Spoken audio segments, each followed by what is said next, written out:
Ya empezamos aquí a grabar la clase. Seguramente después quedará por ahí el enlace de esta clase. Bueno, muy buenos días a todos. Mi nombre es Daniel León. Lo que solo hay uno por ahí, o desde las que he visto por ahí, esta cosa de las clases virtuales es un rollo, ¿no? Por digamos, el contacto o la cosa que hay, pues, de la relación entre profesor y estudiante, ¿no? Se vuelve aquí así como un poco rara. Se siente uno a veces hablando como... Sí, no sé, es rara la situación. A mí me hace mucha falta la clase presencial. Creo que de lo que he visto, creo que solamente hay uno por acá que con el que yo había tenido como estudiante. Hola, Janier. En otra materia. Bueno, yo soy ingeniero electrónico. Yo hice la maestría en ingeniería de sistemas. Ahorita soy estudiante de doctorado ya con énfasis en computación, ciencias de la computación. Y pues yo he dado varias materias como asistente de docencia y he dado algunas materias de introducción a la ITI, Introducción de las Tecnologías de la Información, y también apoyando a la profesora Laura Rodríguez en la materia de fundamentos de redes de comunicaciones. Yo tuve alguna experiencia trabajando con redes, conocía un poco el tema, pero pues digamos que en mi fuerte, o en lo que en la tesis que yo hice de maestría, me dediqué un poco más a trabajar con temas de machine learning, sobre todo de aprendizaje de máquina, implementar algunos algoritmos para hacer clasificación entre diferentes tipos de cosas, ¿no? Entonces digamos que esta materia, Introducción a la Inteligencia Artificial, pues se acerca un poco más como a lo que yo he querido y en lo que yo he querido pues como estudiar e investigar, ¿no? Como estudiante de maestría, ahorita como doctorado, y ha sido como lo que más me ha interesado, ¿no? El tema aquí de la inteligencia artificial. Entonces, pues bueno, pues chévere acompañarlos aquí en esta materia. Queremos saber que salga bien. La idea es que vamos a tener 2 sesiones a la semana. La idea de este curso es que sea un curso tiene una parte teórica importante, tiene una parte práctica importante. Vamos a leer bastante. La idea es, y lastimosamente, o yo no sé, lastimosamente, eh, porque seguramente de pronto a algunos de ustedes les va a dar un problema, pero pues, pero yo creo que es necesario que ustedes se formen y que tengan esa fortaleza de leer en inglés. En este curso vamos a hacer muchas lecturas y pues los textos y las cosas que hay por ahí, como lo más importante, lo más novedoso, lo que está, todo se publica en inglés, ¿no? Es como el idioma de la ciencia ahora. Entonces, muchas de las lecturas que vamos a dejar están en inglés. El libro de texto que nosotros vamos a seguir, o pues digamos que hay un libro en el que me pareció muy bueno. Ese libro está en inglés. Existe por ahí una traducción al español.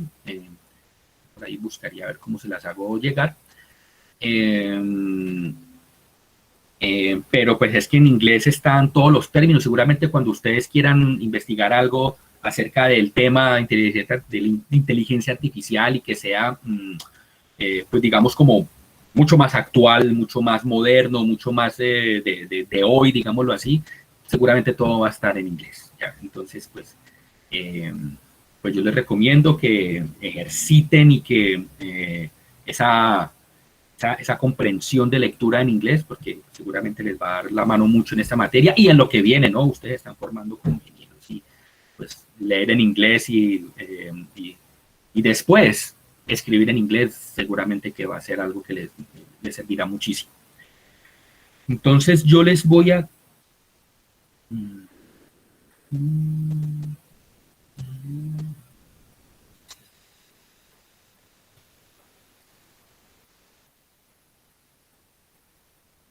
les quiero compartir mi pantalla, sobre todo porque les quiero presentar el programa del curso.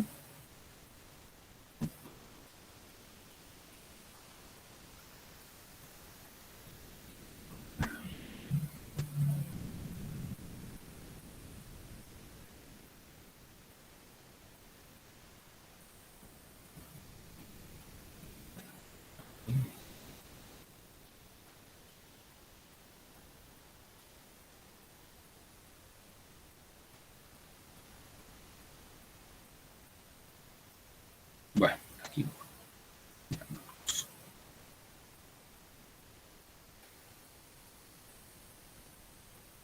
Bueno.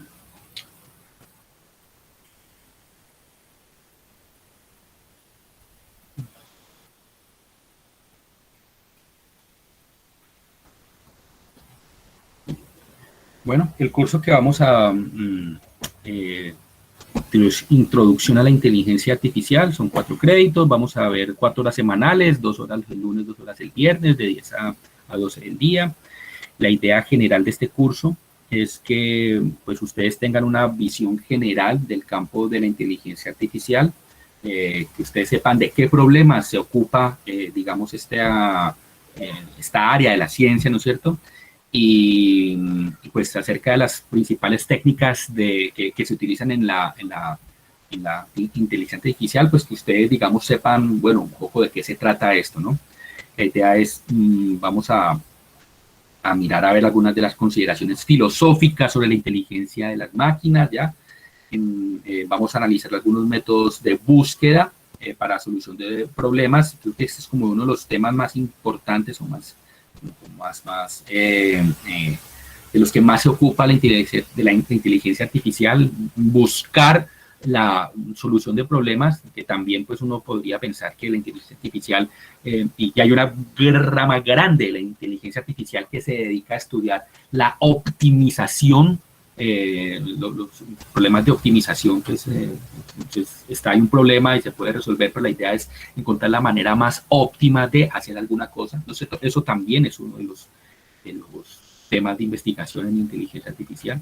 Venga, yo como aquí no los veo porque estoy compartiendo mi pantalla, si alguien quiere hablar, si alguien tiene algo que decir, abre el micrófono y me interrumpe, no importa, o sea, esto, yo voy a estar aquí hablando seguramente, pero si alguien tiene alguna pregunta, alguna cosa, simplemente habla el micrófono y hablamos y bueno, chévere. La idea es, vamos entonces a hablar sobre todo esto, de los métodos de la búsqueda heurística para solucionar problemas, explorar los formalismos y tecnologías para representar el conocimiento, porque en la inteligencia artificial, después lo veremos, hay, digamos, como que algunos temas claves, ¿no? Uno podría pensar, bueno, cuando hablamos de inteligencia artificial, realmente de a qué nos estamos refiriendo, ¿no? ¿Qué sería inteligencia y por qué es artificial, ¿no? Inteligencia, uno pensaría, bueno, ¿qué es lo que es inteligente? Algo que sea inteligente, pensaría uno es, pues ya que estamos hablando de cosas artificiales, ¿no? Entonces metamos ahí también, cuando hablemos de un sistema, de pronto vamos a meter también sistemas naturales y artificiales. De pronto un sistema inteligente sería un sistema que, dado algún conocimiento que tiene acerca del mundo o de algún problema o lo que sea, pues que tome de pronto la mejor solución para resolver alguna cosa, ¿no? Entonces aquí el tema de tomar la mejor solución o de tomar la mejor acción, de pensar cuál sería cómo hacer alguna cosa, para poder hacer eso se necesita algún tipo de representación de ese conocimiento, ¿no?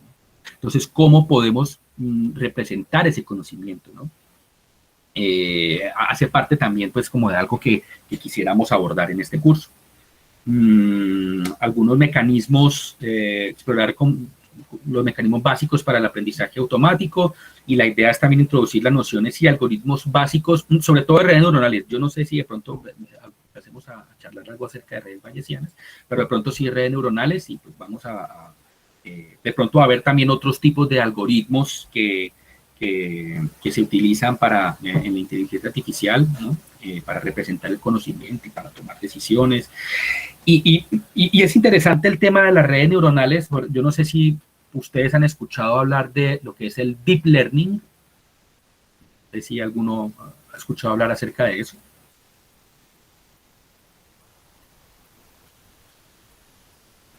Deep learning, que digamos que ha sido como de los últimos desarrollos en el área de inteligencia artificial, como de las cosas más,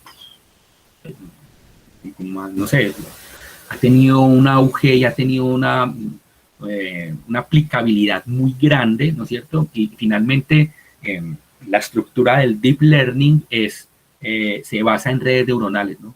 Son redes de redes neuronales. Entonces, si no, pues la idea es que por lo menos en este curso, pues yo no creo que vayamos a ver a fondo lo que es el deep learning, pues no lo vamos a ver, ¿no? Eso sí, pues, deep learning es un tema muy grande, y los algoritmos que se utilizan ahí, los tipos de redes profundas que se crean, pues eso es un tema muy grande, muy extenso. La idea es que en este curso vamos a hacer una cosa introductoria, que ustedes salgan con nociones acerca de este tema. Entonces, por lo menos que ustedes sepan algunos elementos básicos de las redes neuronales, cómo se entrena una red neuronal o cómo funciona internamente, qué es lo que funciona aquí. Ya eso de pronto les dará una noción acerca de cómo funciona luego el deep learning, ¿no? Pero bueno, digamos, esto tendría que ver con los objetivos específicos. La idea es que entonces vamos a trabajar estos 4 horas, son teórico-prácticas, de una parte teórica importante, ya se los comentaba antes. La idea de la evaluación, yo no sé si va a quedar así. Yo creo que los 2 parciales van a valer el 25%, y los 2 proyectos, vamos a hacer creo que 2 proyectos que también van a valer el 25%. Vamos ahorita,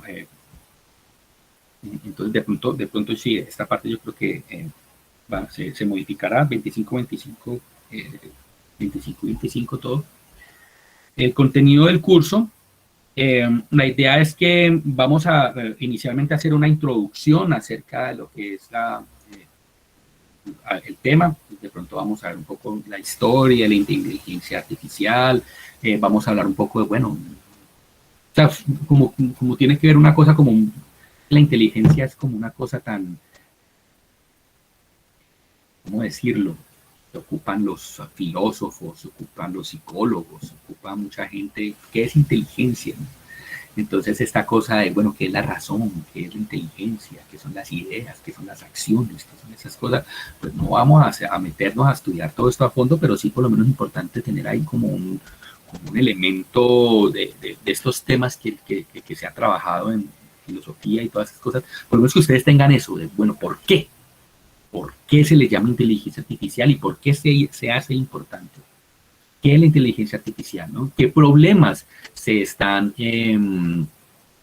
digamos, se atacan usando la inteligencia artificial? ¿Qué problemas se tratan de resolver usando la inteligencia artificial? Y también, ¿qué problemas tiene o qué límites hay en esa inteligencia artificial, ¿no? Hasta dónde más o menos llega y qué objetivos tiene, ¿no? Vamos a ver acerca de los agentes inteligentes. Vamos a ver entonces qué es un agente, ya, los estados en una solución.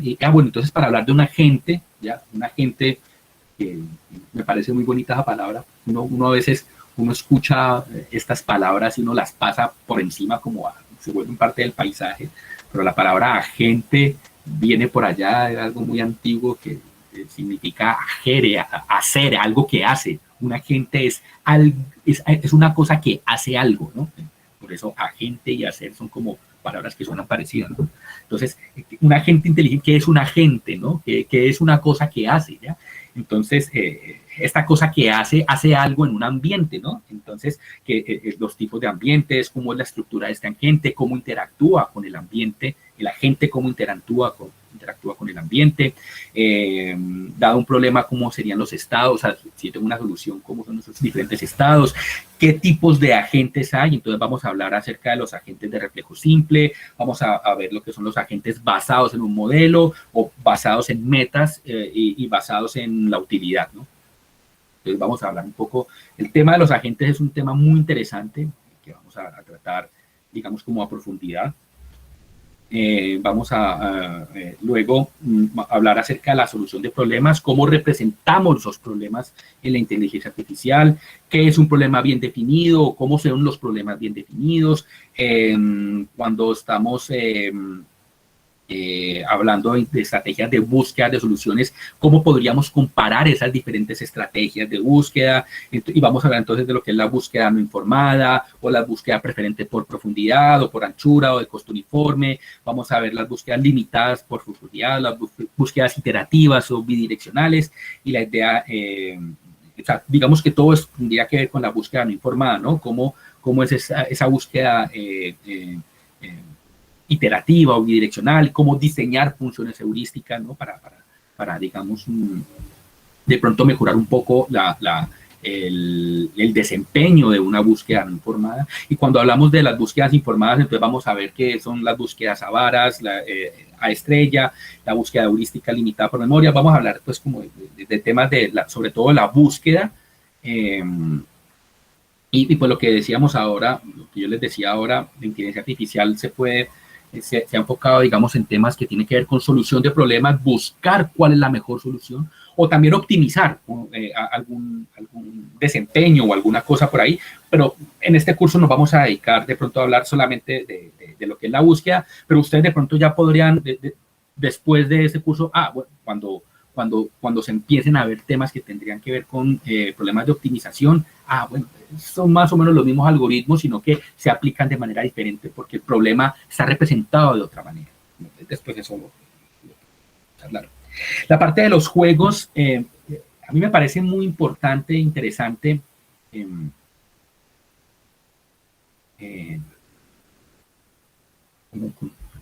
Aquí se me vienen varias ideas, varias cosas para decir, así lo voy a decir. Mi esposa es psicóloga, ¿no? Y ella, con ella, las cosas que charlamos, hablamos acerca de cómo, hemos hablado acerca de cómo el juego es para el desarrollo de uno, no sé, en su razonamiento, en el pensamiento. El juego, desde que uno es niño, es como uno de los elementos más importantes, como que más le ayudan a uno a estructurar el pensamiento, ¿no?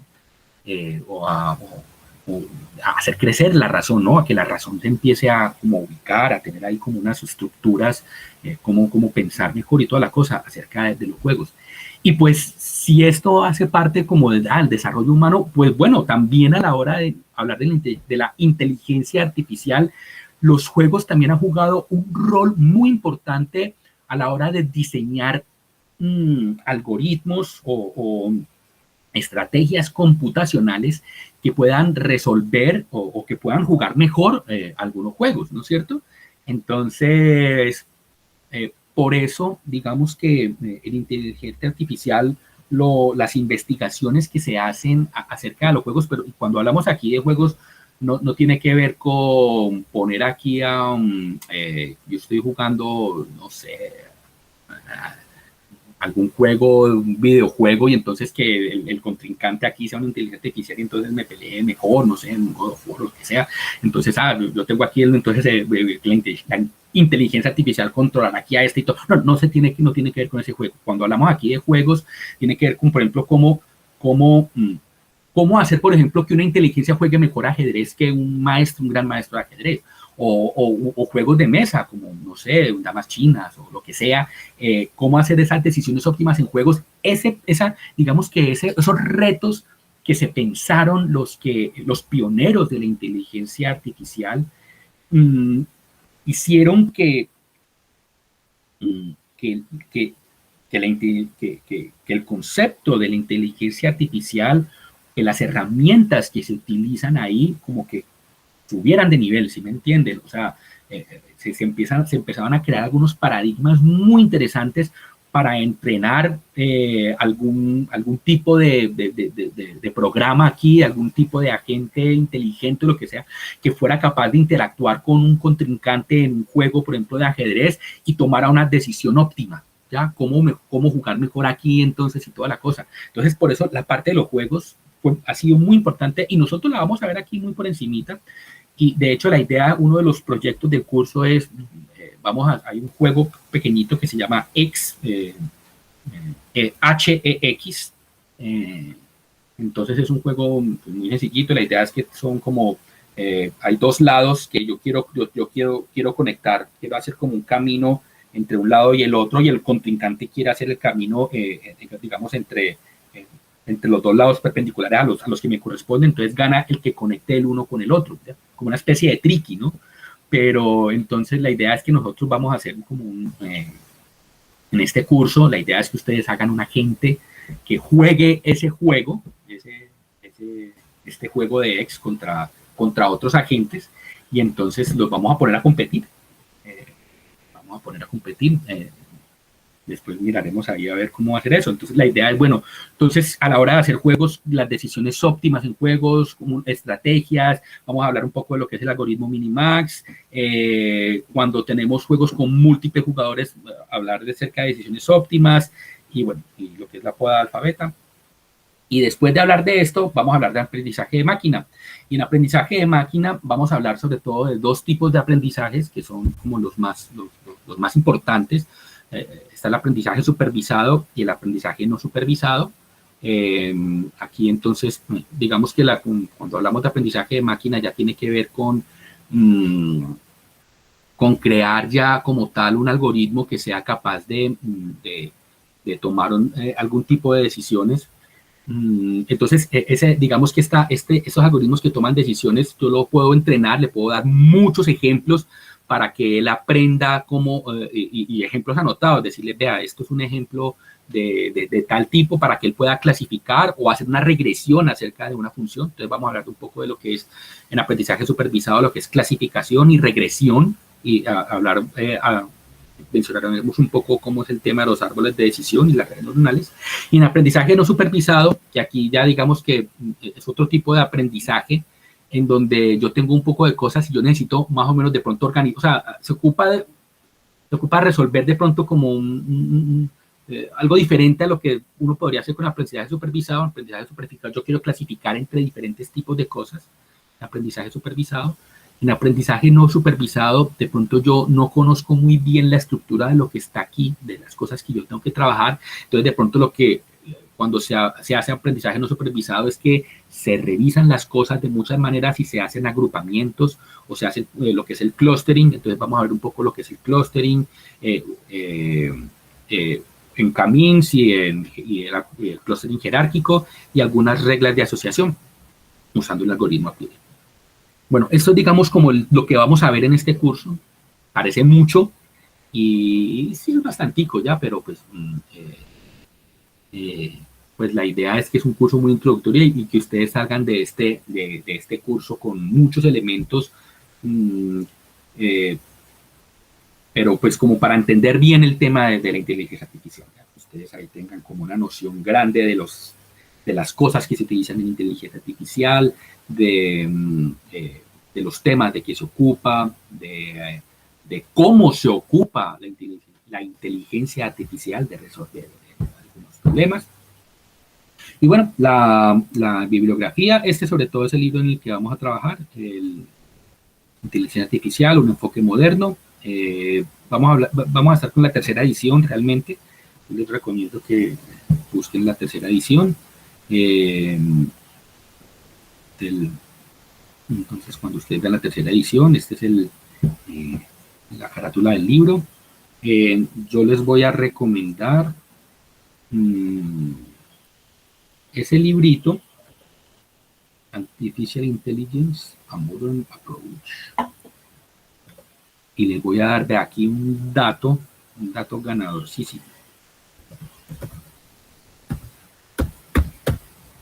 Esta página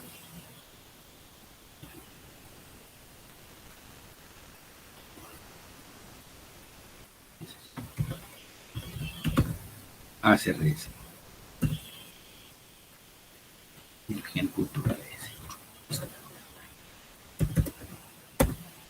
Esa página web, mejor dicho, eso es de las cosas más maravillosas que yo me he encontrado. Ustedes ahí pueden descargar el libro que, mejor dicho, casi todo está ahí. Es un gran repositorio que hay por ahí de libros. Creo que no todos son muy... bueno, es un buen repositorio de libros. Ahí ustedes pueden encontrar muchas cosas.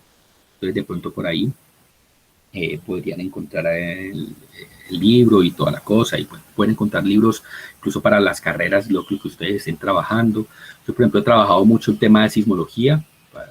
Yo me he dedicado a trabajar el tema de inteligencia artificial y de machine learning para solucionar temas que tienen que ver con sismología. Entonces, los libros de sismología que yo he encontrado por ahí, llevo a esa página y le digo Seismology y me encuentra todos los libros. Es una maravilla para encontrar libros. Entonces, ahí les doy ese dato.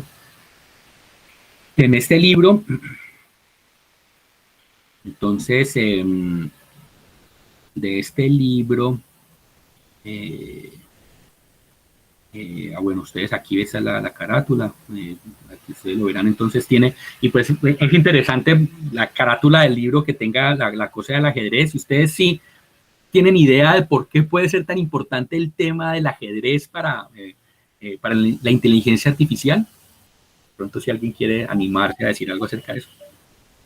Profe, buenos días. Días. Eh, por la máquina que construyó IBM, que no me acuerdo cómo se llamaba, que le ganó a Gary Kasparov en una partida de ajedrez. Sí, eso fue muy importante, el Deep Blue. Eso fue como una de las cosas que en su momento no se pensaron que se podía hacer. Y el Deep Blue como que mostró que, porque es que el ajedrez es considerado un juego tan elegante, con tantas posibilidades, entonces que una máquina que la gente de IBM haya logrado crear este algoritmo, esta cosa, el Deep Blue, y entrenarlo para que pueda ganarle al gran Gary Kasparov, fue una cosa, fue como muy sorprendente. La gente dijo, ah, caramba, no, esto sí, esto tiene esto tiene un prospecto muy importante, ya muy grande. Eh, entonces, eso fue un hito bien interesante. De nuevo, el tema de los juegos, ¿no? El utilizar un juego para mirar qué tan bien piensa un algoritmo, qué tan bien lo estamos utilizando, ¿no?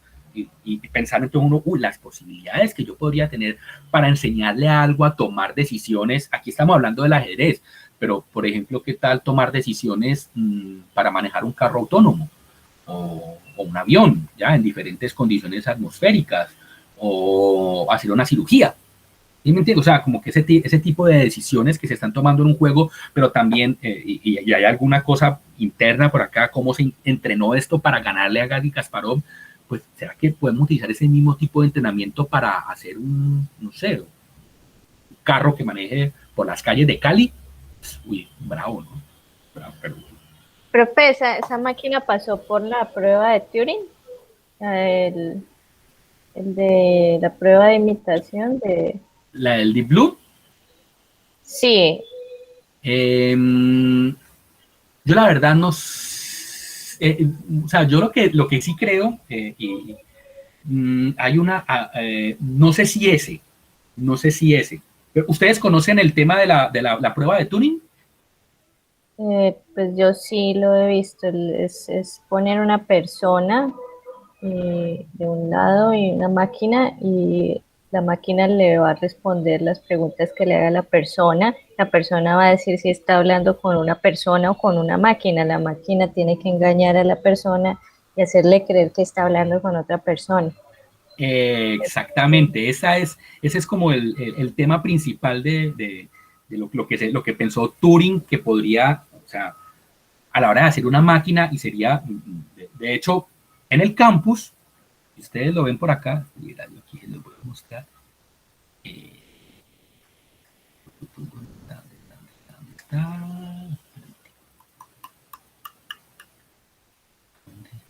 Aquí el campus. Esto no es. Así es, aquí está.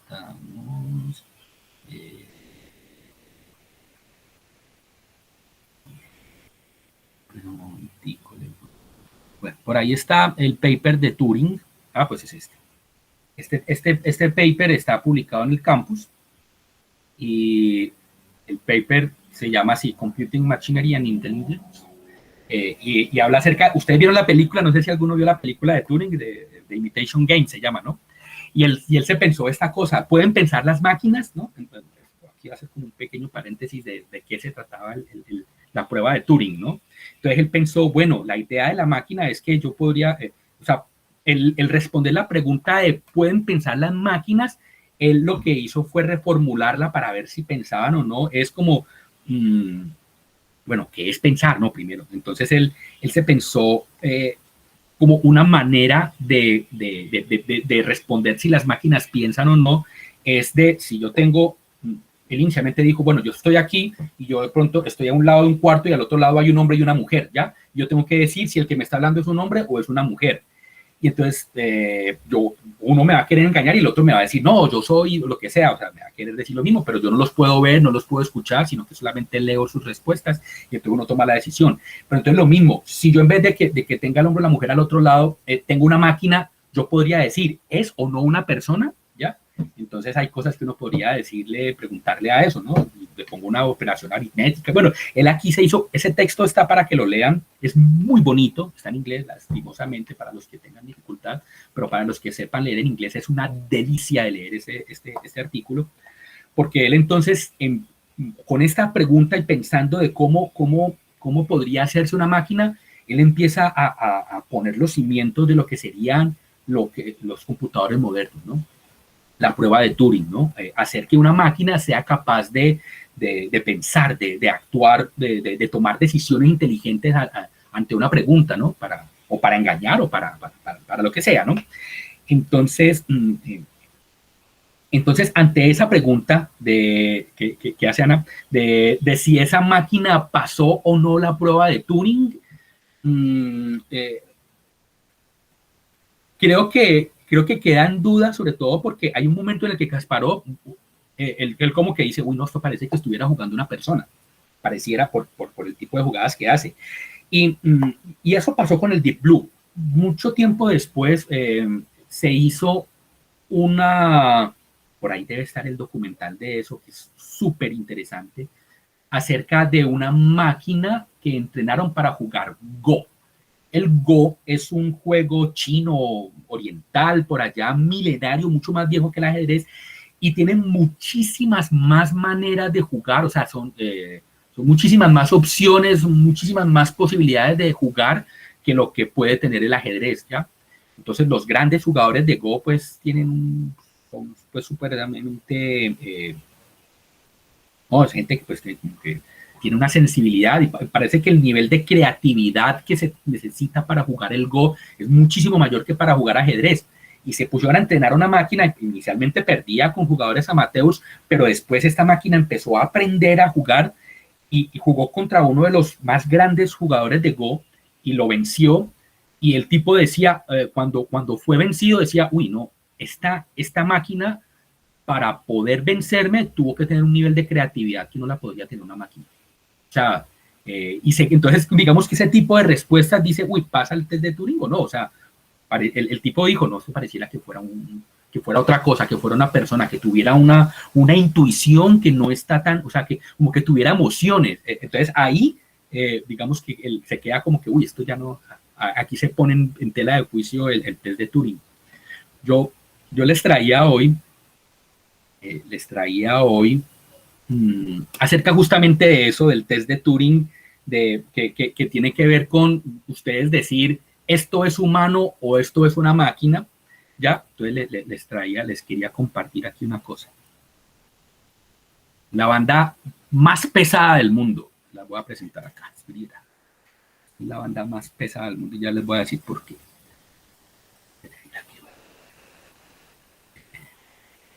Vamos a presentar una pestaña, les voy a presentar a Compresor Head. Es la banda más pesada del mundo.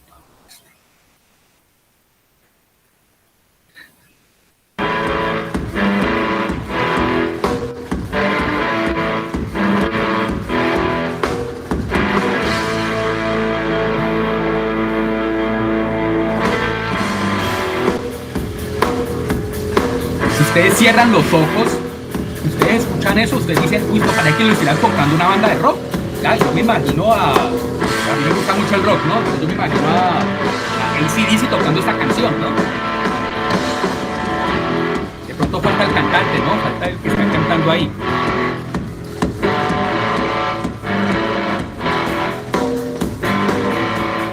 Uno dice, uy, ¿esto pasaría el test de Turing o no? Pues si yo lo veo, yo digo, no, pues no lo pasa, yo ya sé que son unas máquinas, pero además que no están cantando, ¿no? Ahora, si yo los escucho cantar,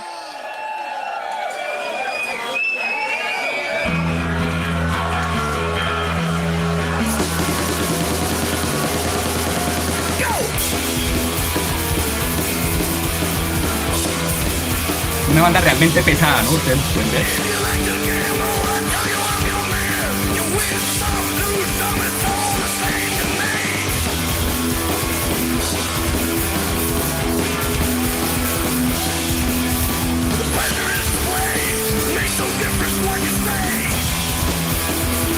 Bueno, de pronto a no todos ustedes les gusta el rock, a mí me encanta. Cuando yo escuché esto, yo dije, uy, caramba, esta gente suena igualito que Motorhead.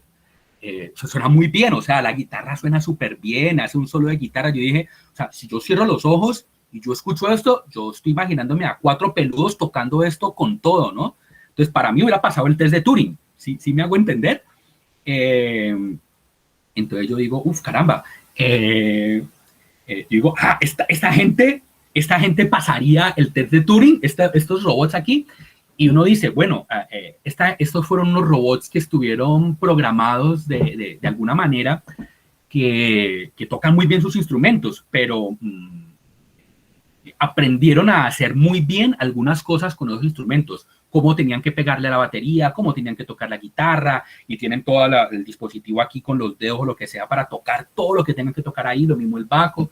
Y bueno, entonces yo cierro los ojos y digo, no, esta gente para mí pasa el test de Turing. ¿Ya? Pero póngales a tocar una canción que no se sepa, no póngale a improvisar. Entonces, de pronto ahí ya ellos, ya no sabrían improvisar o hacer una cosa así, porque de pronto estuvieron programados solamente para tocar esa canción, ¿ya? Entonces uno dice, no, ahí ya no pasaría el test de Turing, ¿no? Si solamente esa canción, yo digo, no, perfecto, pero la inteligencia artificial de esa banda o de eso que estuvo ahí tuvo un límite, ¿no? Usted póngalo a hacer algo de improvisación, algo de creatividad, y ahí ya muere la cosa. Posiblemente con el Deep Blue pasa lo mismo, pero sí voy a averiguarme, porque me dejaste con la duda, Ana, de si el Deep Blue pasó la prueba de Turing o no. Yo creo que, por ejemplo, el de la máquina de Go, yo creo que sí estuvo mucho más cercano para pasar la prueba de Turing, porque por ese tipo de nivel de creatividad, de sensibilidad, de coger y sacar algo que no se hubiera imaginado nadie que hubiera hecho una jugada. Hay un documental en donde muy bonito, donde cuando habla alguien acerca de eso, una jugada que todo el mundo dijo, pero esta jugada, ¿cómo se le ocurrió a este sistema? Todo el mundo pensó que fue una jugada pésima, y resulta que esa jugada fue la que cambió todo y lo pudo hacer ganar. Kasparov, cuando jugó contra el Deep Blue, él decía, bueno, cuando yo juego contra otros jugadores de ajedrez, el tema emocional, el tema de cómo es esta cosa aquí, es una cosa muy importante, y él sí sintió que estaba jugando contra algo que no sentía nada, que era como o sea, sí, que no tenía ese tipo de emotividad, ¿ya? Que sí tenía creatividad, que sí sabía muy bien y todas algunas cosas, pero no tenía ese nivel de como, sí, que era como muy frío, muy calculador, todo como jugaba el Deep Blue. Eso decía Kasparov. Entonces, digamos que en algunas cosas podría o no pasar el test de Turing. ¿Sí, Ana? Pero él acusó a los de IBM después de que ellos manipularon el juego. Porque eso hubo una demanda y todo. Que lo vi en un video, sí. Entonces, sí. Los de IBM demostraron pues al último que ellos no manipularon la máquina en el momento en el que estaba jugando. Pues tanto hay que Kasparov era un personaje complejo, ¿no? Y con un ego tremendo, ¿no? Por ahí él fue vencido por una jugadora de ajedrez. pensamiento así, pues de esos tipos así que son todos machistas y que piensa que el hombre piensa más que la mujer y todo, bueno, pendejadas a veces que meten algunas personas. Y fue vencido por una gran jugadora de ajedrez ucraniana, creo ella, y el tipo entonces empezó a sacar disculpas de por qué le ganó y que no sé qué, y te ganaron y ya te ganó el Deep Blue, ya aceptalo, pero el tipo tiene su ego ahí todo X, pero bueno, así es el hombre. Con lo del Go, espera, si yo me acuerdo cómo es cómo es que era lo del Go, hombre, es que será, sí, uy, ese man era tremendo, mira.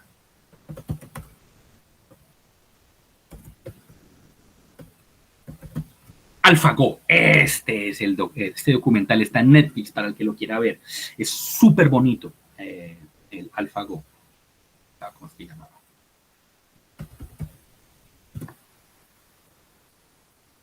Entonces, el documental es muy chévere porque justamente muestra, bueno, cómo es un juego muy diferente el Go a lo que es el ajedrez. Las posibilidades son muchísimo más grandes. Entonces, digamos que fue muy bonito lo que pasó con ese juego, muy popular por allá en la China y toda la cosa.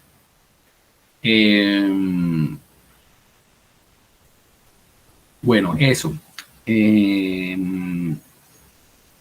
Estaba contando algo aquí acerca, bueno, por aquí la imagen de Turing, que Turing pues por eso es tan importante y fue muy importante en el desarrollo de la inteligencia artificial porque los computadores modernos se basan en la idea que tiene Turing de cómo debería ser esta cosa de un sistema que piense, que aprenda, ¿ya? O que resuelva algún tipo de problema. Entonces él, para poder, bueno, de pronto, esa es una de las limitaciones que tengo yo como que mi formación fue ingeniero electrónico, yo no vi como ustedes, ingenieros de sistemas, matemáticas discretas o cosas así, pero pues sí he visto pues otro tipo de cosas, pues algunas de las cosas que en matemáticas discretas, pues yo creo que sí se tocaron en alguna materia que yo vi luego en la maestría, sobre todo que tiene que ver con la teoría de los algoritmos y la computabilidad. Y el tema de las gramáticas y de los lenguajes es, digamos, como uno de los elementos más importantes que tiene que ver a la hora de la computación, de la computabilidad, ¿no? Entonces, Turing se pensó un esquema o algo que, como una máquina teórica que fuera capaz digamos, como de resolver cualquier problema que yo pudiera representar como un algoritmo. O sea, que yo pudiera representar como pasos o sea, como que yo pudiera representar algún problema, si un problema que yo puedo representar, entonces él se pensó cómo debería ser un sistema que resuelva ese problema. Esa es la famosa máquina de Turing. Entonces, una máquina de estados, la idea de la máquina de Turing que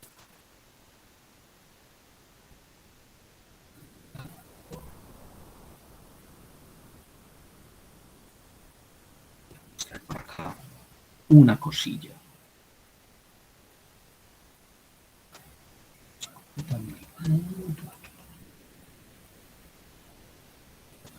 Aquí esto me voy a tomar el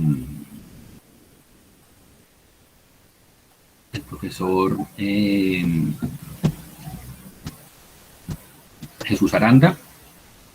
El profesor Jesús Aranda con el que yo vi este tema de algoritmos y computabilidad. Entonces, con él estuvimos el tema de las máquinas de Turing. Entonces, él se pensaba que Turing se pensaba que las máquinas fueran... La idea de la máquina de Turing es una cosa muy sencilla, ¿ya? Yo tengo una cinta en la que yo voy poniendo digamos, las entradas y también voy poniendo como los estados, ¿ya? Y la máquina puede ir hacia un lado o hacia el otro. Y entonces, dependiendo de cómo yo esté pensando la transición de los estados, a partir de una cinta de entrada, yo puedo decir, esto pertenece o no pertenece a lo que yo puedo resolver. O sea, porque yo puedo representar un problema o puedo representar algo, a partir de esa representación yo podría tomar o no una decisión o una acción, ¿no es cierto? Haría parte de los estados. Entonces él se pensó eso, cómo sería la memoria de una máquina de Turing. Él se pensó que esto es una cinta infinita. Pues nosotros tenemos computadores que tienen mucha memoria, entonces uno podía pensar, no, listo, es casi infinita. Entonces, y así están diseñados los computadores. ¿Cómo voy leyendo entonces secuencialmente estos estados? Entonces yo tengo una memoria donde tengo todos mis datos y voy leyendo dato por dato con un puntero. Los computadores básicamente están inspirados a partir de este concepto de la máquina de Turing, ¿no? Cómo yo voy guardando unos estados y cómo los escribo en memoria y cómo voy a partir de toda esta cosa tomando luego decisiones, ¿ya? Y entonces eso está muy relacionado con los temas de gramáticas, con un lenguaje. Bueno, eso tiene una teoría por allá que es muy bonita, es bien chévere, pero pues no vamos a ahondarla mucho en este curso, no da para eso. Pero pues sí, Turing se pensó y fue un pionero en eso, ¿no? Cómo pensarse una máquina que fuera bien inteligente. Y ustedes por eso, y aquí de pronto en este libro también van a ver la cara aquí del señor don Aristóteles. Aristóteles, digamos que fue uno de los filósofos griegos de los que más se ocupó acerca del tema de la lógica, de la razón. Él se dedicó a pensar, bueno, cómo es la razón, o sea, cómo es un pensamiento correcto, ¿ya? Entonces, por eso digamos que ustedes lo verán aquí en la portada. Del libro, aquí les quiero contar así de carrerón, nosotros vamos a ver, si ustedes por ahí lo descargan, vamos a ver lo que es la introducción, que es básicamente lo que es la historia y la inteligencia artificial, el estado del arte, cuáles son los fundamentos de la inteligencia artificial. Vamos a ver también lo que tiene que ver con los agentes inteligentes, ¿ya? Cómo son los agentes y los ambientes en los que están. O sea, estos dos capítulos vamos a verlos en este curso. Yo creo que vamos a ver también esta parte de resolver problemas por las búsquedas. ¿Cómo sería el tema de resolver los problemas la solución, pues búsqueda de soluciones ahí. Yo creo que estos de aquí no los alcanzamos a ver. De pronto es un poco así, esta parte de aquí. ¿Sí? ¿Que alguien quería hablar?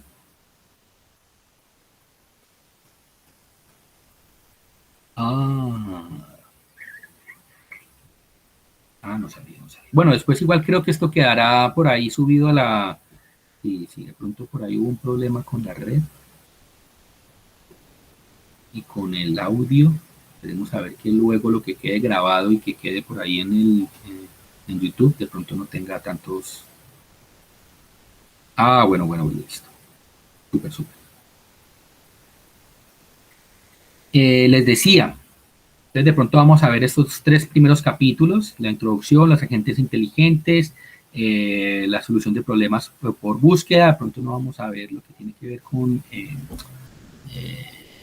optimización. No sé si alcancemos a ver los agentes lógicos. De pronto sí vamos a ver algo acerca, es que este libro tiene tanta cosa, es tan chévere, sería muy bueno que lo pudiéramos ver todo, pero no nos da para todo. Porque del programa del curso, seguramente que esta primera parte, o sea, lo que es introducción, agentes inteligentes y solución de problemas y juegos, hace parte como del 66% del curso, o sea, es como las 2/3 partes. Pareciera mucho toda la cosa y como que esto pareciera que es poquito aprendizaje de máquina, pero esto es como la tercera parte de lo que vamos a ver. Vamos a ocupar bastante lo que tiene que ver con los agentes inteligentes y la solución de los problemas, ¿ya? Y luego también bastante lo que tiene que ver con el aprendizaje de máquina. Entonces, por eso, después al final vamos a hablar un poquitico acerca de, por acá, lo que es el aprendizaje, aprender a partir de los ejemplos, ¿ya? Ese es el aprendizaje supervisado. El aprendizaje supervisado es aprender a partir de ejemplos, y vamos a hablar un poquitico acerca de aprender por... el aprendizaje no supervisado, que es un poco diferente, ¿no? Está el tema del aprendizaje por refuerzo, por de pronto no lo alcanzamos a ver. Hay tanta cosa. tanta cosa, pero de este capítulo, de este libro, yo creo que sí vamos a ver algunos capítulos, por lo menos esta primera parte, que es como, le vamos a dar mucha, vamos a ser muy fuertes con esa parte, con lo que tiene que ver con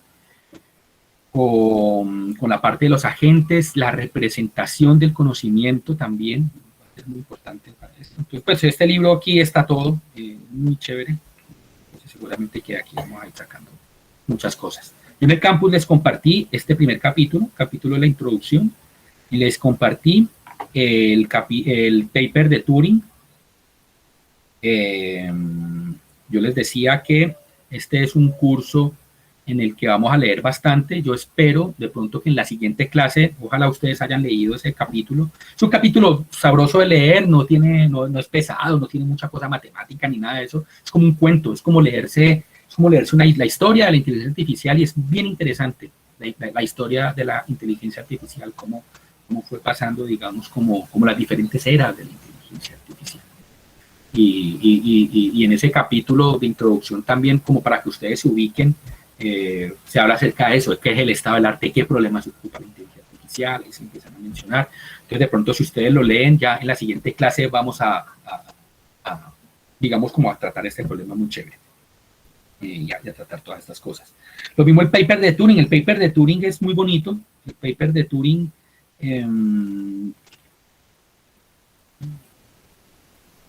paper de Turing, ¿cómo dice?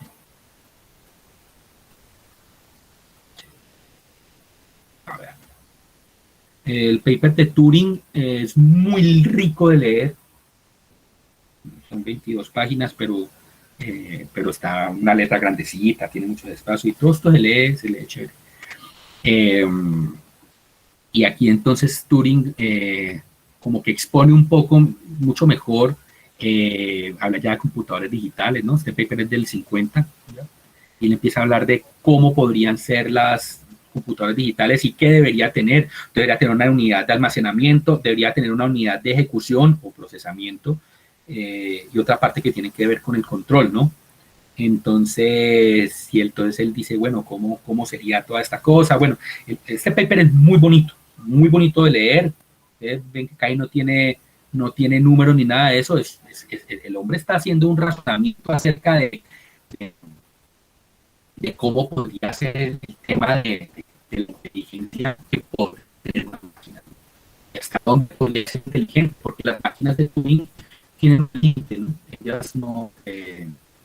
Ellas llegan hasta cierto punto, no son capaces de resolver.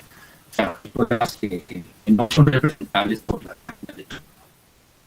Entonces, yo les recomiendo, vean que este paper es muy bonito, es chévere, son 20 páginas, pero eso se va en un cafecito, tú no estás tomando, uno leer rapidito porque es muy encargado. Señor. Qué pena, se le está cortando. No, aquí estoy haciendo propaganda del paper de Turing, eso es lo que estoy haciendo. Léanlo, es muy bonito. Es el capítulo 1, yo los compartí ahí en el campus.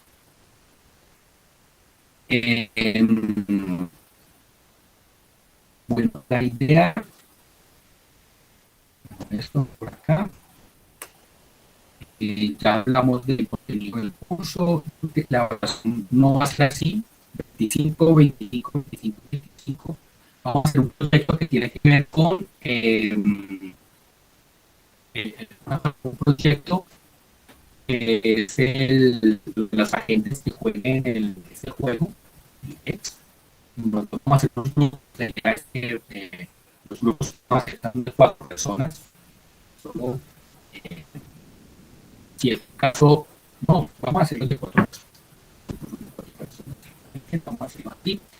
Entonces, hay un proyecto que tiene que ver con eso. Vamos a poder jugar diferentes agentes, entonces se gane mejor que los otros.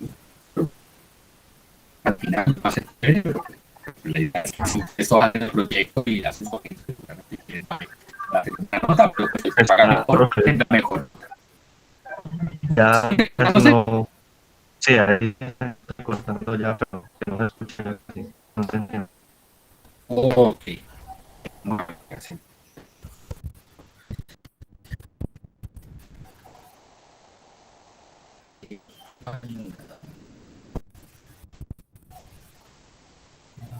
A ver, voy a hablar de eso. ¿Sí? A veces hablo muy rápido y de pronto, hablando más despacio, puede que cuando se intercorte la comunicación, por lo menos puedan ustedes entender lo que les estoy escribiendo, lo que les estoy contando. Les decía del programa de curso que vamos a hacer dos proyectos. Un proyecto que tiene que ver con una gente que juegue este juego que se llama X. Cuatro personas. El juego que vamos a jugar se llama X.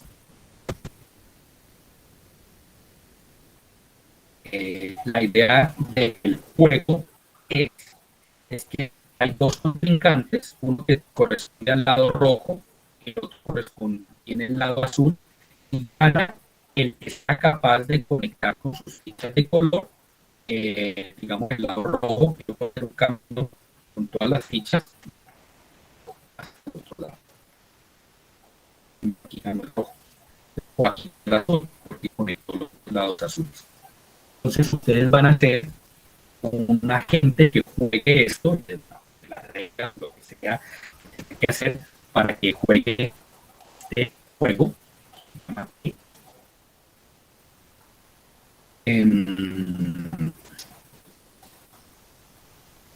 Así no jueguen con la gente. Sí. Pues yo no se lo recomiendo que ustedes en los grupos que hagan para hacer este proyecto trabajen con la PEX, porque pueden tener contexto, porque pueden tener problemas ahí después, aburridos. Eso. Entonces, eh, son grupos de 4 personas. Si ustedes hacen bien el proyecto, pues realmente van a tener buenas notas. El que haga la gente que les gane, que gane, seguramente tendrá mejor nota, va a tener mejor lógica, va a tener mejor su agente, entonces tendrá mejor nota. Entonces, digamos esto para que ustedes se piensen bien el, luego, pues, cómo va a ser ese agente. Y hay otro proyecto que vamos a hacer que tendrá que ver con la parte de machine learning, de aprendizaje de máquina, en donde pues vamos a hacer ahí algún ejercicio. Yo creo que vamos a hacer algo de aprendizaje supervisado para clasificar diferentes tipos de cosas. Entonces, pues, esta parte de acá yo creo que sí la vamos a hacer en Python, seguramente. La primera parte, pues ahí tenemos un framework del profesor Andrés Castillo, eh, ya, ya tenía, digamos, adelantado para hacer esto. Seguramente trabajaremos con ese framework. Y eh,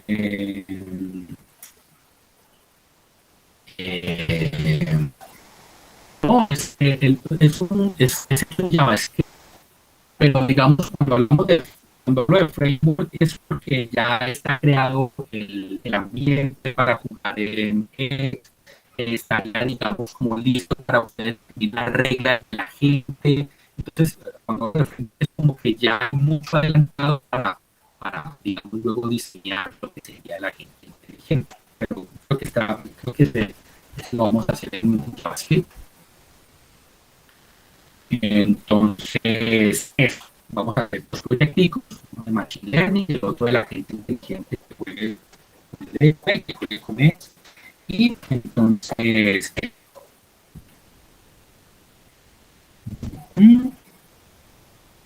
bueno, ahora,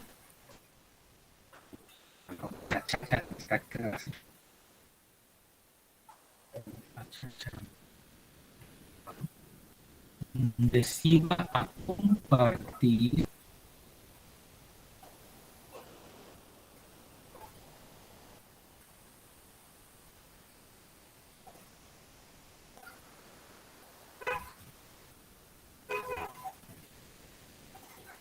esta charlita. Pongo los subtítulos en español. Para mejor los subtítulos en inglés. Este es un video que les voy a poner acá. Es hecho por una charla de Jeremy Howard. Howard es el CEO, él es el director de una empresa que se llama Kaggle. Kaggle es una empresa que ellos como que se han dedicado a tener un banco de problemas para resolver utilizando inteligencia artificial y se han propuesto, digamos, como a resolver todos estos problemas. Y entonces se dan como algunos premios para las soluciones, las mejores soluciones de los problemas. Ya, entonces se vuelve como un lugar de encuentro para muchos desarrolladores de inteligencia artificial.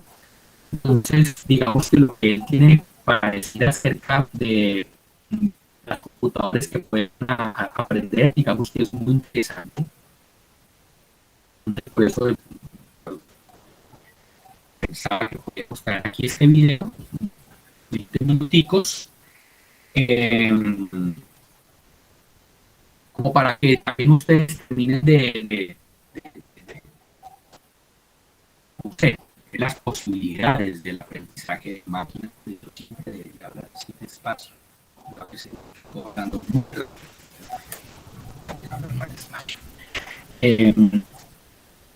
Él aquí hace como un muestra un poco del estado de cómo estamos ahora y las posibilidades que tiene la inteligencia artificial, las cosas que ha logrado.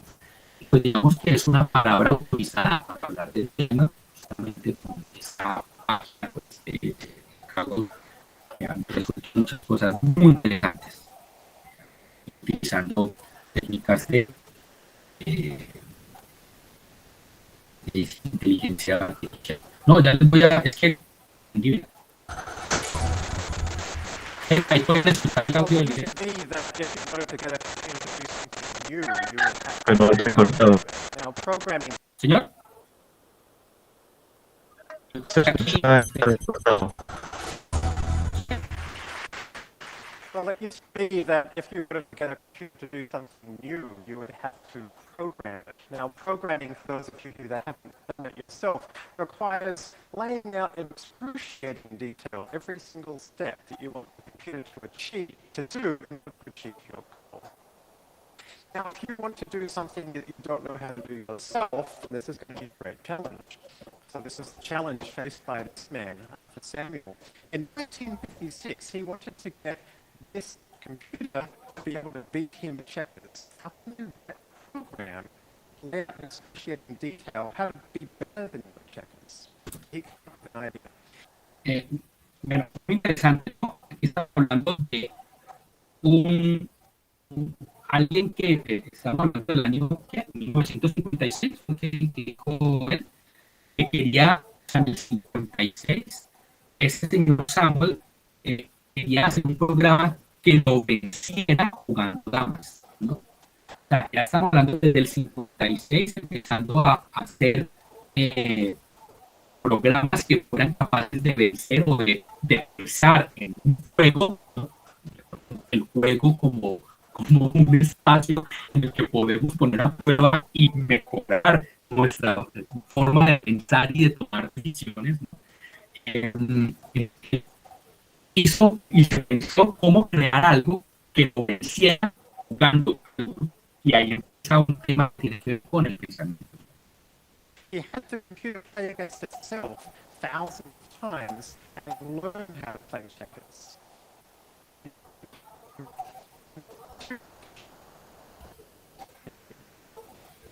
So, Samuel was the father of machine learning. I have a direct respect to him because I am a machine learning practitioner.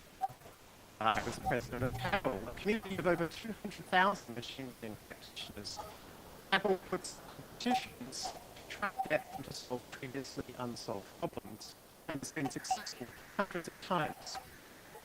So from this vantage point, I was able to find out a lot about what machine learning can do in the past, can do today, and what it could do in the future.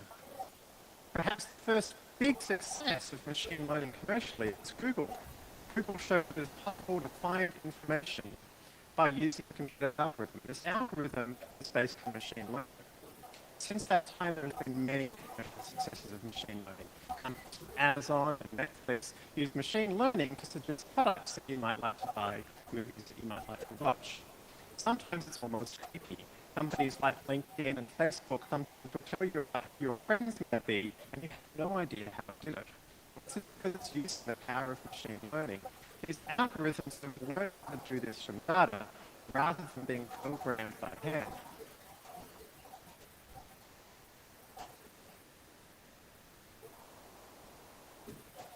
Incredibly subtle and complex questions like this one. This is also why we are now able to see the first self-driving cars. If you want to be able to tell the difference between, say, a tree and a pedestrian, that's important. We don't know how to write those programs by hand, but with machine learning, this is now possible.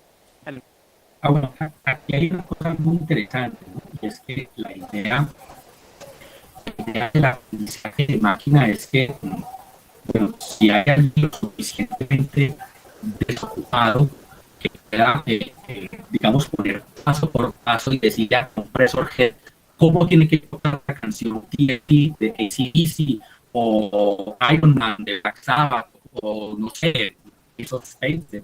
Entonces, paso por paso usted cómo tiene que tocarlo, ¿no? Pero la idea del aprendizaje automático, ¿no es cierto? Es que usted no tiene que decirle, no tiene que darle todas las cosas, sino que, digamos, eso, ese sentido es diferente.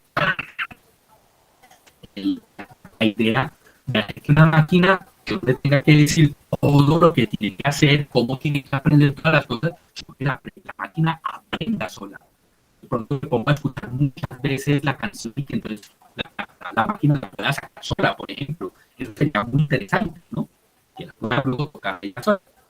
Pero bueno, digamos que eso tiene que ver con la diferencia que hay entre un robot que hace algo con mucha destreza y que lo hace muy bien. Otra cosa sería un robot que aprende del ambiente en el que está y toma decisiones. Por ejemplo, ahorita les voy a mostrar un robot que hay un video por ahí de un robot que me pareció muy chévere.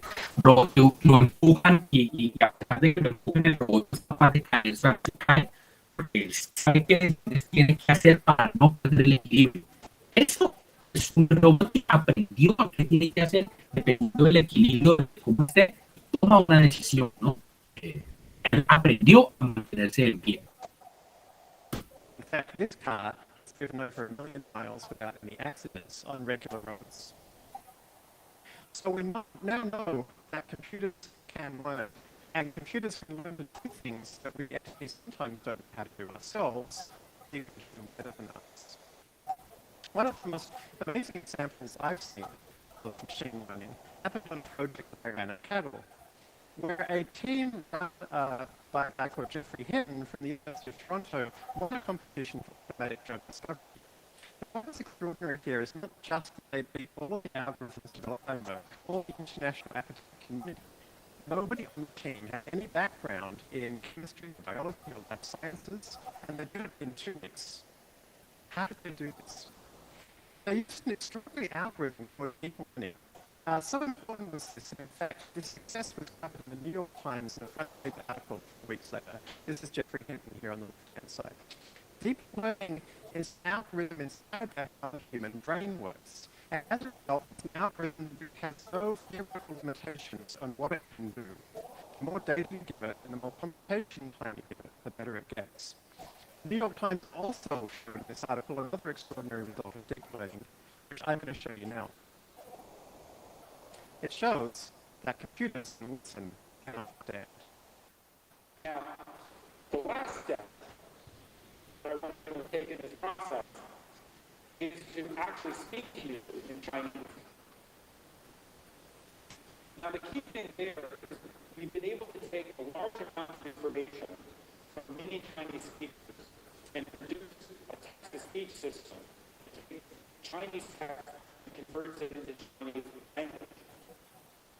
And we take it in Harvard or so at my uncle, and we use that to modulate the standard text-to-speech system so that it would sound like me. Again, the results are not perfect. And we're trying to find the errors. You don't need to go on, baby.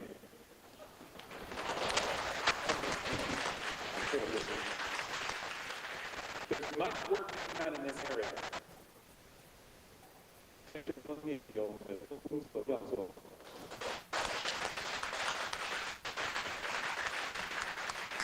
was at a machine learning conference in China. It's not often actually at academic conferences that you do hear spontaneous opinions. Although, of course, sometimes at TEDx conferences go free. Everything you saw there was happening with composing. Thank you.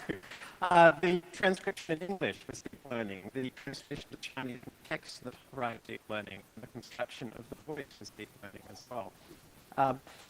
So deep learning is this extraordinary thing. It's a small algorithm that can seem to do almost anything. And I discovered that a year earlier, it also learned to see. In this obscure competition from Germany called the German Traffic Sign Benchmark, deep learning had learned to recognize traffic signs like this one.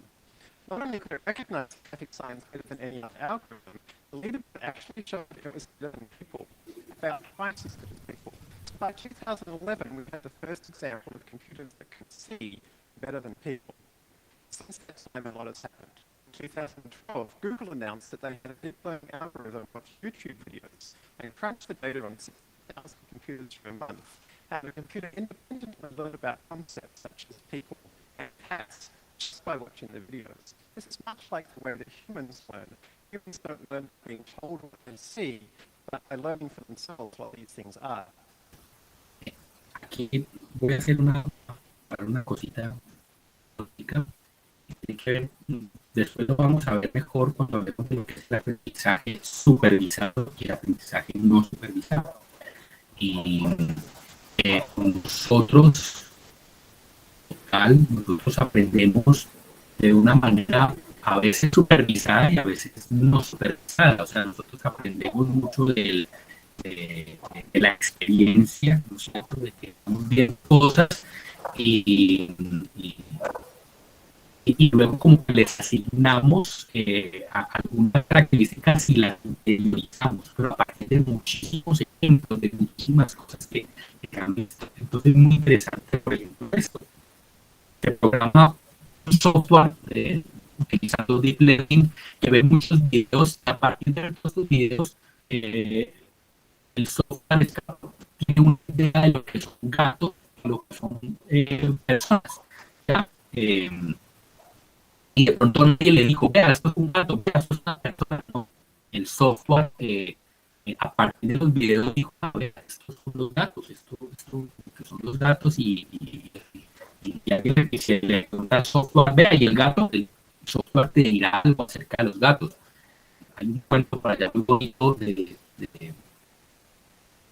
los sabios de la India que son ciegos, que van a construir un elefante, que a partir de la experiencia cada uno con una parte del elefante y entonces cada uno tiene algo que decir acerca del elefante.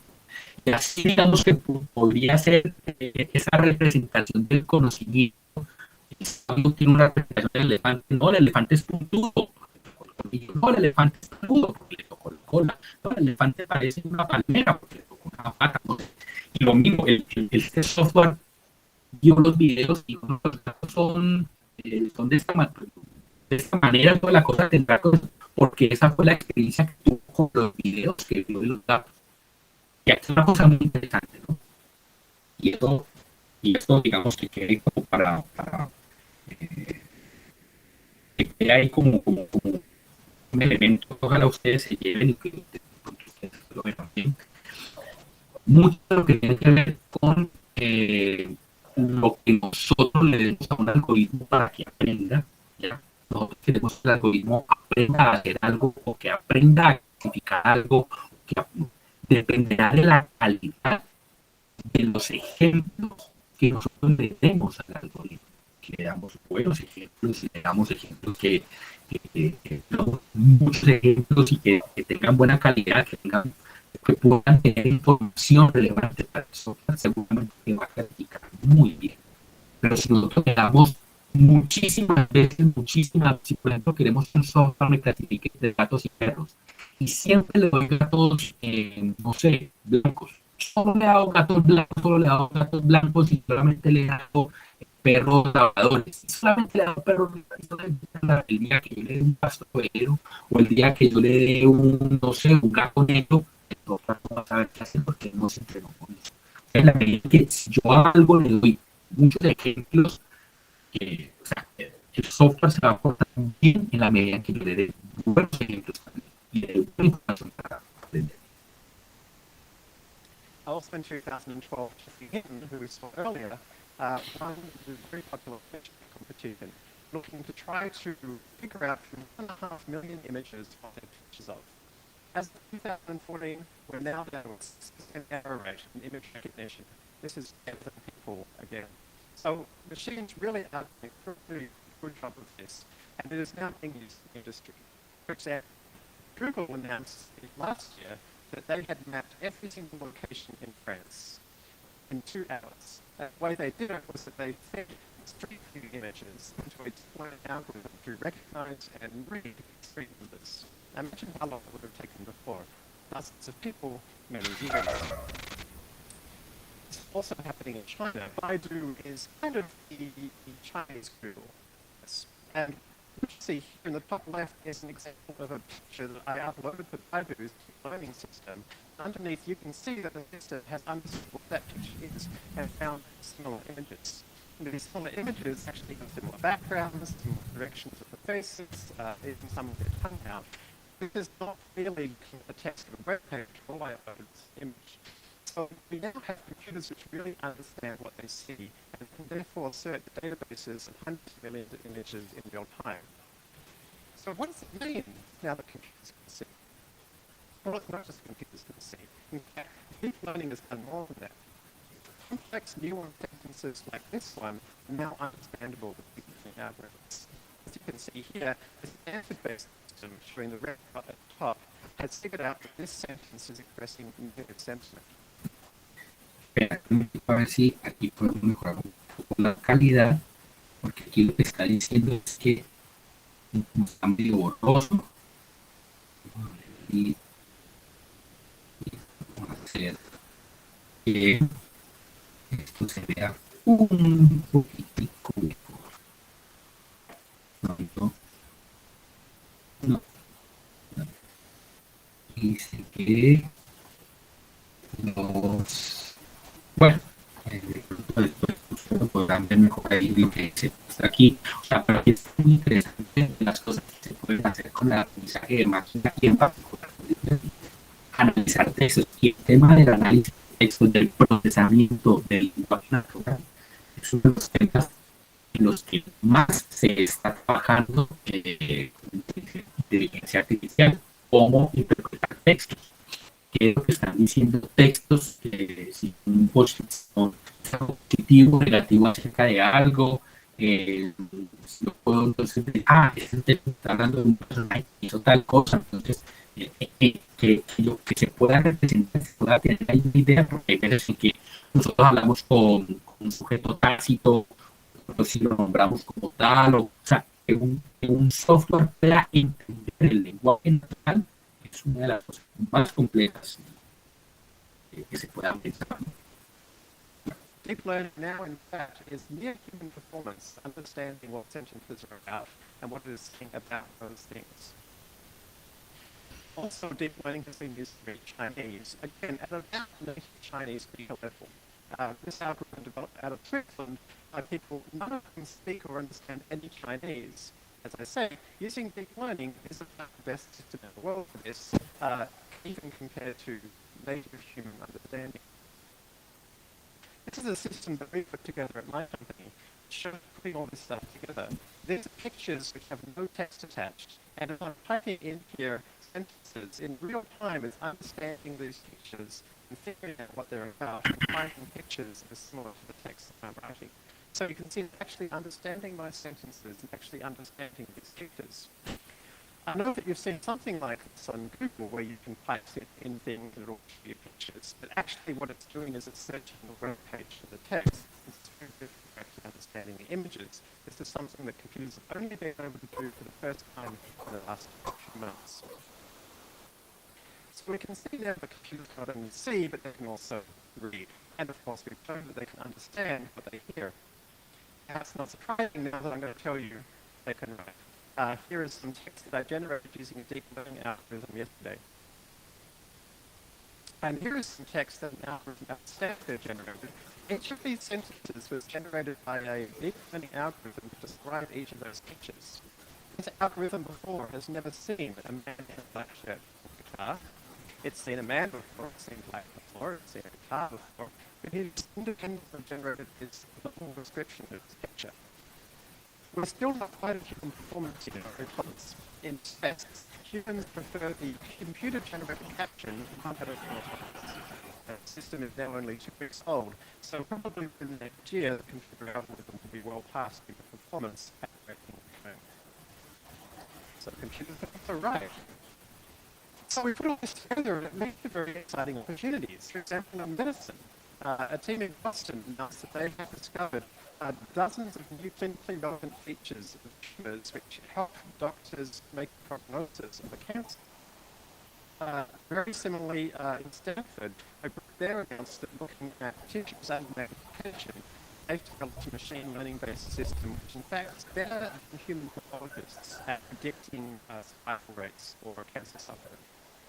In both of these cases, not only the predictions were accurate, but they generated new insightful science. In the radiology case, they were new clinical indicators that humans can understand. In the pathology case, it actually discovered, the computer system discovered that the cells around the cancer are as important as the cancer cells themselves in making a diagnosis. This is the opposite of what pathologists have been taught for decades. In those two cases, they were systems developed by a combination of medical experts and machine learning experts. But as of last year and beyond that too, this is an example of identifying cancerous areas under of human tissue under a microscope. The system being shown here can identify that this area is more accurately, or about as accurately as human pathologists, but was built with deep learning using no medical expertise by people who have no background in the field. Similarly here, it's neuron segmentation. We can now segment neurons about as accurately as humans can. This system was developed using people with no previous background in medicine. So myself, some with no previous background in medicine, I was entirely well qualified to start a new medical company, which I did. I was kind of terrified of doing that, but the theory seemed to suggest that it ought to be possible to do very useful medicine with using just these data analytic techniques. And thankfully, the feedback has been fantastic, not just from the media, but from the medical community who have been very supportive. The theory is that we can take the middle part of the medical process and turn that into data analysis as much as possible, enabling doctors to do what they're best at. I want to give you an example. It now takes us about 15 minutes to generate a new medical diagnostic test. And I'll show you that in real time now. I've compressed it down to 3 minutes by cutting some pieces out. Rather than showing you creating a medical diagnostic test, I'm going to show you a diagnostic test with car images. This is something we can all understand. So here we're starting with about 1.5 million car images, and I want to create something that can put them into the angle of the photo that's being taken. So these images are entirely unlabeled, so I have to start from scratch. With our learning algorithm, we can automatically identify areas of structure in these images. So the nice thing is that the human and the computer can now work together. So the human, as you can see here, is telling the computer about areas of interest, which it wants the computer then to try and use to improve its algorithm. These deep learning systems actually are in 16,000 dimensional space. So you can see here the computer rotating this through that space, trying to find new areas of structure. And when it does so successfully, the human who's driving it can then point out the areas that are interesting. So here the computer has successfully found areas of, for example, angles. So as we go through this process, we've actually shown the computer more and more about the kinds of structures we're looking for. You can imagine in a diagnostic test, this would be a pathologist identifying areas of ptosis, for example, or a radiologist indicating potentially troublesome nodules. And sometimes it can be difficult for the algorithm. In this case, it got kind of confused. The fronts and the backs of the part are all mixed up. So here we have to be a bit more careful, manually selecting fronts as opposed to the backs, and then telling the computer this is a type of group that we're interested in. So we'll do that for a while, skip over a little bit, and then we'll train a machine learning algorithm based on these couple of hundred things. And we hope it's got a lot of that. You can now start to phase some of these features out, showing us that it already is recognized how to understand some of these itself. And then use this concept of similar images.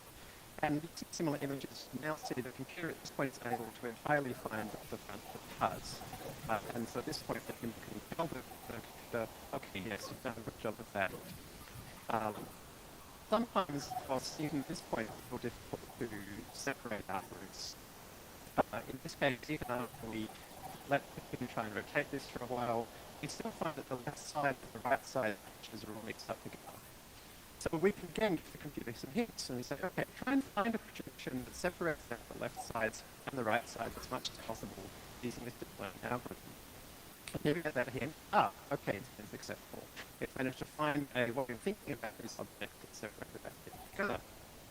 So you get the idea here. This is the case not where the computer is being replaced by a machine. Sorry, the human is being replaced by a computer, but where they're working together.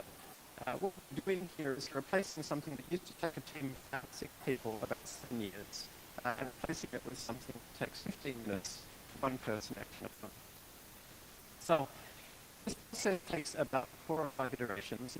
We now have 62% of the 1.5 million emissions specified correctly. And at this point, we can start to quickly grab hold of these sections, check through them to make sure that there's no mistakes. When there are mistakes, we can have the computer know about them. And using this kind of process for each of the different groups, we now do an 80% success rate in classifying the 1.5 million images.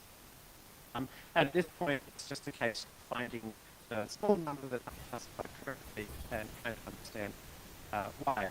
And using that approach, by 15 minutes, we get to 97% classification rates. So this kind of technique could allow us to fix a major problem, which is that there's a lack of medical expertise in the world. The World Economic Forum says that there's between 10x and 20x shortage physicians in the developing world. It would take about 300 years to train enough people to fix the problem. So imagine if we can help enhance their efficiency using these deep learning approaches. I'm very excited about the opportunities. I'm also concerned about the problems. The problem here is that every area in blue on this map, somewhere where services are over 8% of employment. What are services? These are services. There's also the exact things that computers don't know how to do. So 80% of the world's employment in the developed world is stuff that computers just know how to do. What does that mean? Well, it'll be fine. It'll be replaced by other jobs. For example, there'll be more jobs for data scientists. Well, not really. It doesn't take those scientists very long to build these things. For example, for algorithms, all by the same guy. So if you think, oh, it's all happened before, we've seen the results in the past of when new things come along and replaced by new jobs, what is new job going to be? Very hard for us to estimate this because human performance grows at a gradual rate. But we now have a system, deep learning, we know actually grows the capability exponentially. And we're here. So apparently we see things around us and computers are still pretty dumb, right? But in 5 years' time, computers will be off this path. So we need to be starting to think about this capability right now. We have seen this once before, of course, in the Industrial Revolution. We saw a step change in capability thanks to engines. The thing is, though, that after a while, things flattened out. There was social disruption, but once engines were used to generate power in all the situations, things really settled down. The machine learning revolution is going to be very different to the industrial revolution. The machine learning revolution never settles down. The better computers get intellectual activities, the more they can build better computers, bigger intellectual capabilities. So this is going to be a kind of change that the world has actually never experienced before. So your previous understanding of what's possible is different. This is already impacting us. In the last 25 years, as capital productivity has increased, labor productivity has been flat, in fact, even a little bit down. So I want us to start having this discussion now. I know that when we often tell people about this situation, people get quite dismissive. Well, computers can't really think, they don't emote, they don't understand poetry, we don't really understand how they work. So computers right now can do the things humans spend most of their time being paid to do. So now's the time to start thinking about how we're going to adjust our social structures and economic structures to be aware of this new reality. Thank you. Bueno, ese video me pareció muy chévere, parecía muy bueno, ojalá que ustedes lo hayan podido ver todo, pero sí, yo creo que nos ubica un poco ante el paradigma de lo que Bush pasó aquí. Ya, ahí, listo. Ahora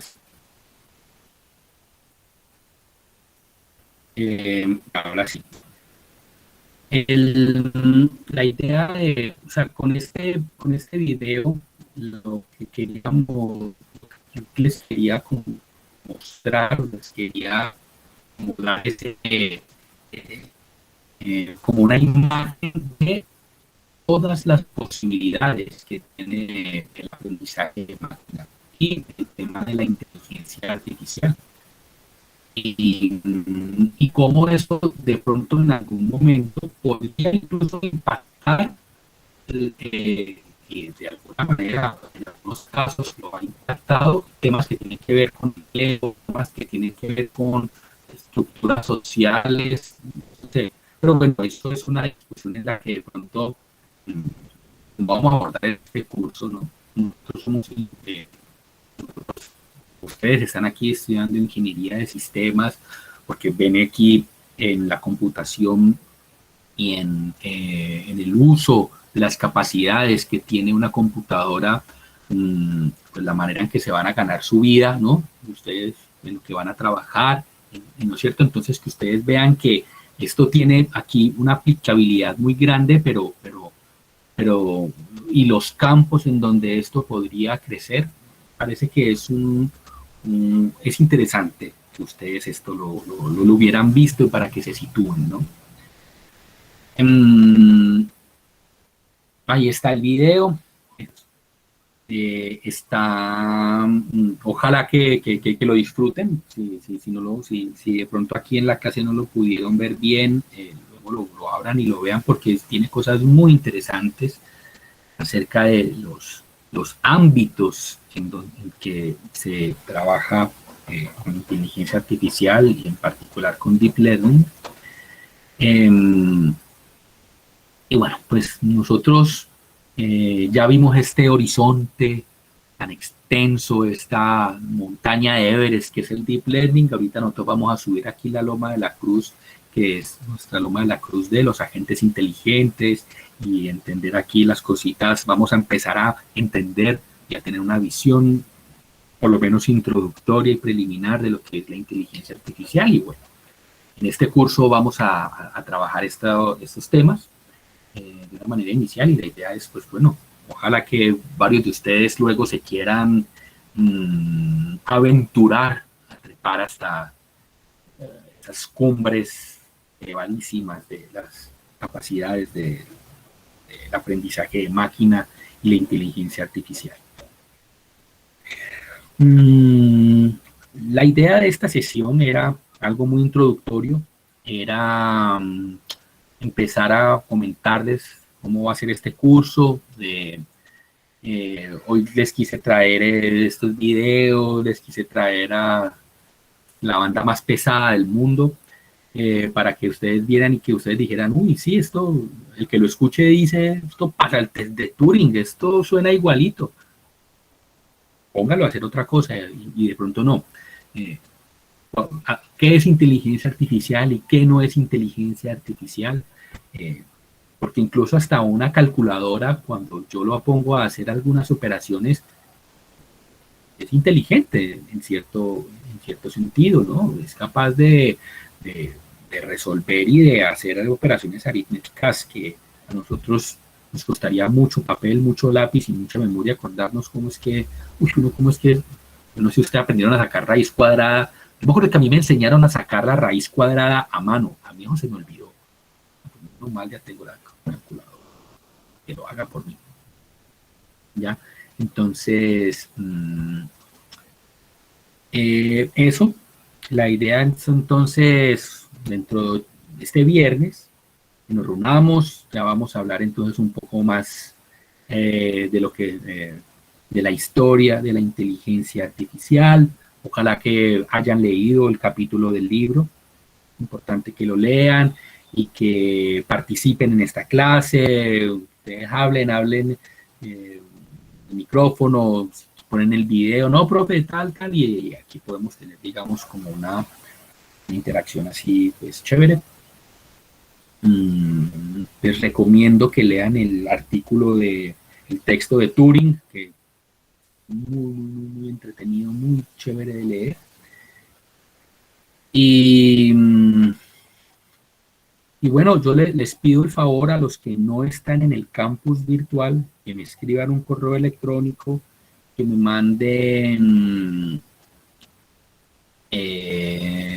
su nombre, su código, que me manden pues también como eso de que ustedes están pendientes en adiciones, si se van a matricular al curso, entonces para yo tenerlos ahí pues pendientes. Y eso, yo creo que lo que es el aprendizaje, la cosa, ¿no? Yo creo que ya también voy a aprender a hablar un poco más despacio en estas clases para que si se entrecorta, ustedes me entiendan un poco mejor. Y eso, por favor, si ustedes ven que yo no paro bolas y que no se me está entendiendo, digan, uy, profe, ya, esto está entrecortado, no lo entendemos, el profe me repite o lo que sea, como para eso. Como estamos aquí en el tema de la virtualidad, normalmente, como estamos aquí en el tema de lo virtual, de la virtualidad, y esto por acá, no tengo un espacio donde atenderlos en la universidad, en el edificio, pero pues tengo un correo electrónico, entonces cualquier cosa me escriben y pues seguramente pues, ahí estaremos en contacto. Hoy vamos a terminar la clase pues a 7 citos, porque la idea era esta, hacer como una pequeña introducción. Ya en la siguiente sí vamos como a empezar a charlar mucho más. Y bueno, muchachos, bienvenidos al curso. Chévere que nos vamos a encontrar aquí en este espacio. Nos veremos entonces todos los lunes y los viernes. Y bueno, por acá. Pues a cualquier cosa. Bueno, y si alguien tiene algo para decir, algo para comentar o para preguntar aquí, pues está el espacio abierto.